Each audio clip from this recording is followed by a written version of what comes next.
All right. What is up, everybody? It is Jacob Marcus or Big Kinetic Energy. We're back with another video for the Kinetic Conquest. Another athlete breakdown, looking again at Grace and our sort of journey on her squat. So last time we met, we spoke a little bit about some plans I had for Grace's squat as far as adjustments on technique, whether that be just adding a slight hinge from our high bar squat so we can get a more better balancing. Talk about that later, or switching to low bar in itself, right? Obviously, as a low bar squatter, I had a lot of curiosity around the low bar switch, and we'll see a little foreshadowing or spoiler alert. I think is what we're going to go with, but I'm going to talk more about why and how we sort of made this decision. So, the biggest thing I'm going to talk about today is going to be bar path in itself, and some branches of that as far as like midfoot balancing, balancing in general, minimal deviation, stuff like that goes along with that, right? And why we make the switch to benefit those things.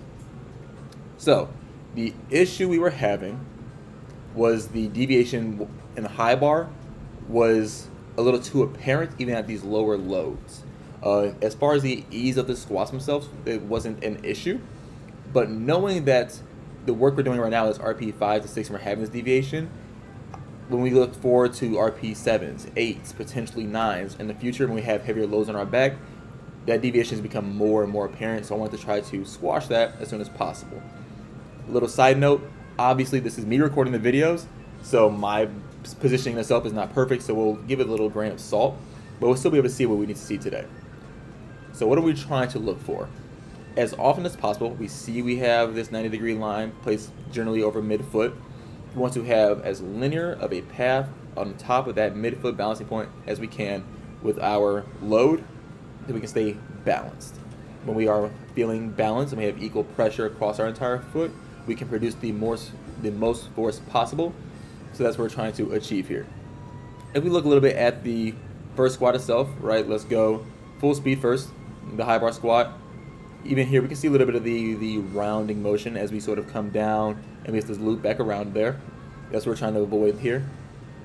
But when we compare this to the low bar squat itself at full speed, we can definitely see a little bit more of that linear path. We're getting there a little bit more. Especially as we look more throughout these reps, when we feel it out, we get closer and closer to the actual end goal what we're trying to achieve there, right? So I'll put us back here, get yourself back in positioning. How am I gauging this balancing most often, aside from having the line drawn? In the case of the low bar video here, I'm gonna, maybe this is biased, but look at the far side of the barbell here. I think just the angle I'm standing at would make that a little easier for us. And as we come through in this squat, right, we breathe, we're bracing, we're sort of trying to find our repositioning. If we look at that far bar path, you can see a little bit of the closeness then, right? Obviously, we're looking at my drawing of a line in a specific spot. It's not 100%. But the actual deviation between where we breathe and start our squat at, so we'll start our descent here, right, boom, and descent will start. That path is a lot more linear. Again, not perfect. I'm not trying to nitpick it either. Then when we come to our high bar squat, and we have a definitely more of a rounded, maybe less consistent path then. And again, this video is mostly talking about my observations here while I'm making a switch. The switch in general is being made because our consistency with low bar so far seems to be greater than with a high bar positioning. Another benefit that comes with low bar in general is shortening that moment arm between our hips and the load being moved, so more of our efforts go towards moving that weight.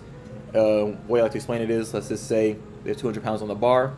When the bar is further away from that hip at the bottom of that squat, let's say it takes us 250 pounds of force, obviously arbitrary numbers, to move that bar up, right? Whether we're in a low bar though, that same 200 pounds may take us 225 or 230.